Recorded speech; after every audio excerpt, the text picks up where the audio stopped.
Bismillahirrahmanirrahim. Assalamu alaikum, dear students. Welcome again to my channel. Today we are going to discuss the new topic of 9th class chemistry, the chapter 2. So the topic is about the Bohr atomic theory, right? So previous lecture में हमने Rutherford atomic model के बारे में पढ़ा था. So Rutherford के हमारे पास different defects थे जिसको नील बोहर ने इन 1913 में हाइड्रोजन के एटम को डिस्कस करने के बाद एक्सप्लेन किया, राइट. सो इसके बेसिक एग्जम्पशंस क्या थे. सो उससे पहले एक चीज़ मैं आपको बताऊं कि बोहर ने जो है हाइड्रोजन एटम को उसके ऊपर स्टडी उसकी थी जिसके मुताबिक उसने एज अ मॉडल के तौर पे हाइड्रोजन एटम को कंसिडर किया.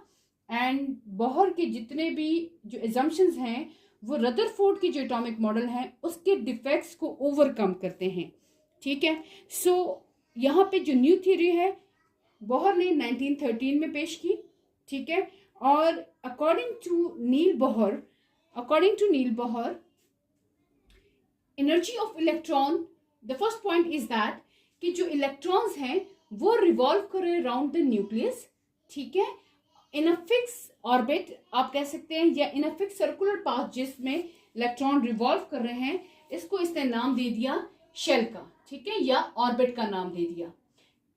बोहर ने कहा कि जो इलेक्ट्रॉन एक सर्कुलर पाथ में जो रिवॉल्व कर रहे हैं इसका नाम क्या है, शेल. इसको हम ऑर्बिट भी कहते हैं. और फिर इसने कहा कि हर एक शेल की जो है अपनी एक एनर्जी है. So in other words we can say that these are also known as energy level. अब फॉर एग्जाम्पल के है, इसकी अपनी एनर्जी लेवल है. एल है, इसका अपनी एनर्जी लेवल है. एम एंड इसी तरह एन का अपना एक एनर्जी लेवल है.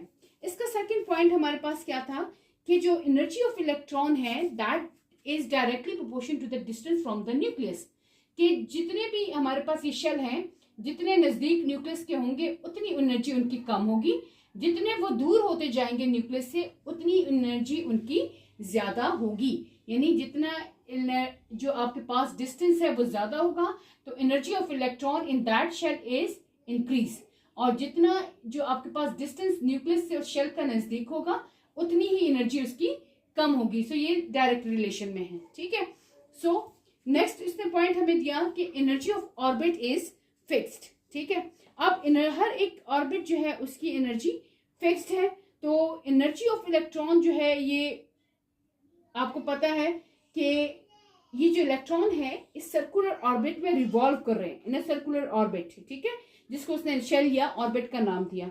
अब वो कहते हैं कि ये जब इलेक्ट्रॉन्स रिवॉल्व करते हैं अपने मदार में, ठीक है, तो ये उस वक्त अपनी एनर्जी जो है वो रेडिएट नहीं करते, ना तो रिलीज करेंगे ना उस एनर्जी को गेन करते हैं, ठीक है, बल्कि ये अपने मदार में अपनी फिक्स एनर्जी के साथ रिवॉल्व करते हैं. मीन के शेल है इसकी एक अपनी एनर्जी है, ठीक है, और एल है इसकी अपनी एक फिक्स एनर्जी है. ये नहीं है कि ये अब इलेक्ट्रॉन कंटिन्यूसली रिवॉल्व कर रहे हैं तो वो रेडिएट कर रहे हैं एनर्जी या लॉस कर रहे हैं अपने ही मदार में चक्कर. हाँ, अगर ये एक दूसरे की शेल में एंटर हो रहे हैं या अपने शेल को लीव कर रहे हैं देन उस वक्त हमारे पास जो gain and loss of energy है उस वक्त हो सकती है. लेकिन अगर एक इलेक्ट्रॉन अपने शेल के अंदर रिवॉल्व कर रहा है कंटिन्यूसली तो उस दौरान वो कोई एनर्जी जो है रिलीज नहीं कर रहा. इसका मतलब है कि हर एक शेल की अपनी फिक्स एनर्जी है, ठीक है.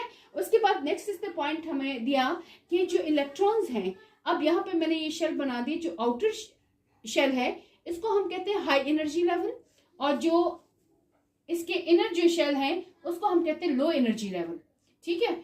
तो यहाँ हाई एनर्जी लेवल को हम डिनोट कर लेते हैं GE2 के साथ और लो एनर्जी लेवल को हम डिनोट कर लेते हैं E1 के साथ, ठीक है.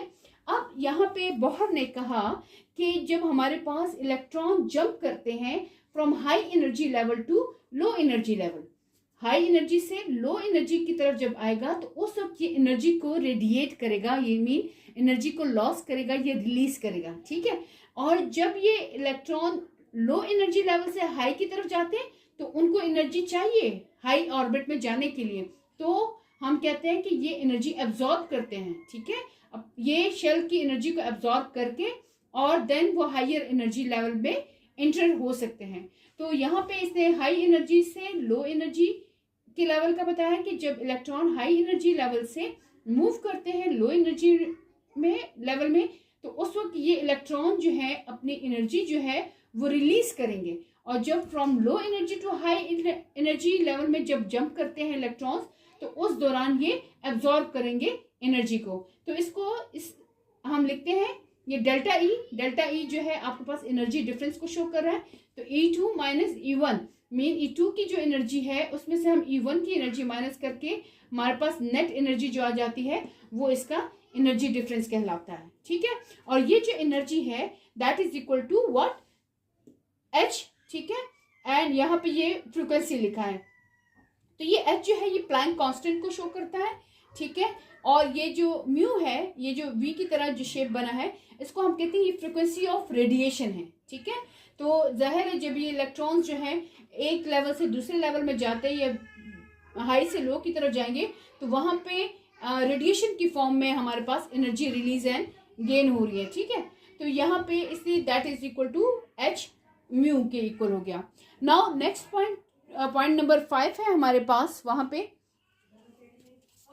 पॉइंट नंबर 5 कहता है कि इलेक्ट्रॉन जो है वो फिक्स अपने ऑर्बिट के अंदर रिवॉल्व कर रहे हैं। ठीक है, फॉर एग्जाम्पल आपके पास यहाँ पे ये जो मैंने दिया कि हर K शेल है इसका अपना इलेक्ट्रॉन है, L के अपने एनर्जी लेवल है, M का अपना एनर्जी लेवल है। ठीक है, तो ये इलेक्ट्रॉन अपने ही मदार में रिवॉल्व करेंगे, ये नहीं कि इसके सेंटर में आ जाए, नहीं, उनकी अपनी एक पोजीशन है, अपना एक सर्कल है, उसी सर्कल में रिवॉल्व करेंगे और ये इस सेंटर दरमियान में नहीं आएंगे। तो इसका ये नेक्स्ट असम्पशन हमारे पास ये हो गया। नेक्स्ट इसने कहा कि एंगुलर मोमेंटम जो है, अब चूंकि आपको पता है इलेक्ट्रॉन, यहाँ पे हमारे पास क्वांटम थ्योरी है और ये थोड़ा फिजिक्स से रिलेटेड है कि जो इलेक्ट्रॉन्स हैं, ठीक है, यहाँ पे जब वो कंटिन्यूसली एक मदार में रिवॉल्व करते हैं तो सम टाइम पार्टिकल्स जो हैं वो डिफरेंट नेचर शो करता है। तो पार्टिकल्स की जो है एज अ वेव नेचर भी वो शो करता है, पार्टिकल बिहेव करेगा एज अ वेव। ठीक है, तो जब यहाँ पे ये देखें, ये मैंने यहाँ पे ये सर्कल को इस तरह फॉर्म में किया है, ये आपके पास न्यूक्लियस है, तो ये जो इलेक्ट्रॉन रिवॉल्व करते हैं तो ये पार्टिकल्स चूंकि आपके पास एज अ वेव के तौर पे भी बिहेव करते हैं। ठीक है, तो यहाँ इसलिए हमने, और ये चूंकि सर्कुलर मोशन में है और as a wave like motion है, तो हम यहाँ यूज करते हैं एंगुलर मोमेंटम है। ठीक है, इलेक्ट्रॉन का जो एंगुलर मोमेंटम है that is equal to integral multiple of h/2π। अब इस चीज को यहाँ पे हम थोड़ा सा समझेंगे, वो ये है कि इलेक्ट्रॉन बिहेव करता है as a particle as well. ठीक है, और ये डॉटेड लाइन जो है ये शो कर रहा है कि इलेक्ट्रॉन सर्कुलर ऑर्बिट में रिवॉल्व करता है। अब ये जो इलेक्ट्रॉन है ये एक सर्कमफ्रेंस, यानी फॉर एग्जांपल अगर इलेक्ट्रॉन यहाँ से स्टार्ट हो रहा है तो ये अपना चक्कर पूरा करते करते यहीं पे आएगा। अगर यहाँ से इलेक्ट्रॉन स्टार्ट कर रहा है तो यहाँ पे अपना चक्कर पूरा करेगा, यहाँ पे आएगा, मतलब जहां से इलेक्ट्रॉन अपना मोशन स्टार्ट करता है वहीं पे आके अपना एक सर्कल कंप्लीट करता है। ठीक है, सो हम कह सकते हैं कि जो इलेक्ट्रॉन, अभी हमने कहा कि इलेक्ट्रॉन सर्कुलर पाथ में रिवॉल्व करता है, तो इसका मतलब है कि ये एक सर्कल को कवर करता है, एक रिवोल्यूशन को कवर करता है। तो यहाँ पे हमने लिखा कि सर्कमफ्रेंस जो है that is equal to 2πr। ठीक है, अब एक रिवोल्यूशन आपके पास किसके इक्वल है, यानी कितना डिस्टेंस कवर कर रही है, तो वो that is the wavelength of electron. ठीक है, तो हम ये इस तरह लिख सकते हैं 2πr, ठीक है, जो कि सर्कमफ्रेंस है सर्कल का, that is equal to n lambda. Wavelength जो है इसको हम लैम्डा से डिनोट करते हैं। ठीक है, तो ये n जो है ये इंटीजर्स है, ठीक है, कोई वैल्यू आपके पास आ गई। ठीक है, अब कहते हैं कि ये जो सर्कमफ्रेंस है ये इक्वल है integers of this, integer multiple of this lambda. ठीक है, तो आपके पास, आपको पता है ये जो लैम्डा है ये डिस्टेंस को शो करता है और ये इक्वल किसके है, h/p। p हमारे पास होता है मोमेंटम और ये h जो है प्लैंक कांस्टेंट है। ठीक है, ये प्लैंक कांस्टेंट बाय मोमेंटम।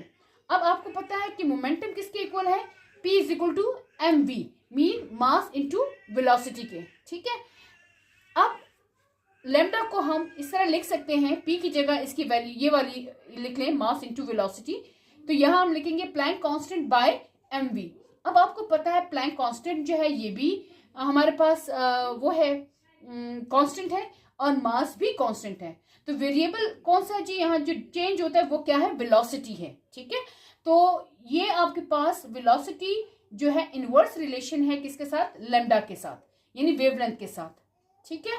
तो इट डिपेंड्स, वेलोसिटी कम होगी तो वेवलेंथ ज्यादा है, वेलोसिटी ज्यादा है तो वेवलेंथ कम हो गया। नाउ अब आपको पता है कि ये जो ये वेवलेंथ है इसकी जगह हमने क्या कर दिया, that is what, that is equal to 2πr, ठीक है।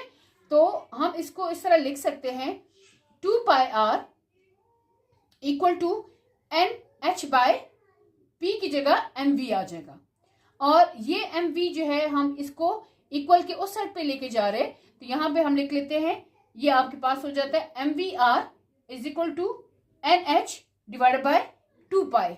तो ये हम कह सकते हैं एंगुलर मोमेंटम जो है आपके पास इलेक्ट्रॉन का, that is equal to integer multiple of, integer multiple ये n जो है, इंटीजर मल्टीपल ऑफ व्हाट, ये आपके पास इस कांस्टेंट वैल्यू के इक्वल है। अब यहाँ पे जो n है ये आपके पास 1 2 3 4 हो सकता है, ठीक है। पहले शेल का क्या है, दूसरे शेल का क्या है, तीसरे शेल का क्या है। तो m मास हो गया, v वेलोसिटी हो गया, r रेडियस हो गया, ठीक है। और ये आपके पास h जो है ये प्लैंक कांस्टेंट है, और 2π की वैल्यू भी कांस्टेंट में ही आती है, ठीक है। तो यूं आपके पास हम कहते हैं कि एंगुलर मोमेंटम जो इलेक्ट्रॉन का है वो इंटीजर मल्टीपल है इसके साथ, mean n is equal to h/2π के इक्वल है। ये इंटीजर वैल्यूज आपके पास आ गई, ठीक है। सो अकॉर्डिंग टू बोहर कि आपके पास इलेक्ट्रॉन जो हैं वो शेल जो है उनकी एक अपना सर्कुलर ऑर्बिट है जिसको उसने नाम दिया शेल या एनर्जी लेवल का, ठीक है। फिर उसने कहा कि ये जो शेल है इनको हम रिप्रेजेंट कर रहे हैं जी KLMN, ठीक है। अब इलेक्ट्रॉन जो K शेल है, ठीक है, वो आपके पास n इज इक्वल टू 1 हो गया, ठीक है। तो अब हम कह सकते हैं ये यहाँ इस फॉर्मूले में आप पुट कर सकते हैं कि n की जगह हम इसके नंबर ऑफ शेल को भी पुट कर सकते हैं, ठीक है, नंबर ऑफ शेल।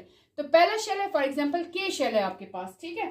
तो that is equal to n is equal to 1, ठीक है। तो अब इसका मतलब है जो n इज इक्वल टू 1 है ये n इज इक्वल टू 1, तो इसका ये लीस्ट एनर्जी लेवल हो गया, ठीक है। और ये चूंकि न्यूक्लियस के नजदीक है तो इसलिए इसकी एनर्जी कम है। इसी तरह n इज इक्वल टू 2, ठीक है।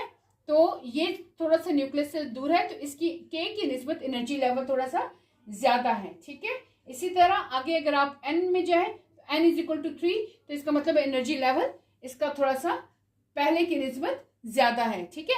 तो यहाँ ये जो फॉर्मूला है, फॉर्मूला में n है, तो आप इसकी जगह इसके नंबर ऑफ शेल की नंबर ऑफ शेल को इंडिकेट कर सकते हैं। नंबर 1 शेल है तो हम लिखेंगे mvr इज इक्वल टू 1 और h यानी प्लैंक कांस्टेंट बाय 2π।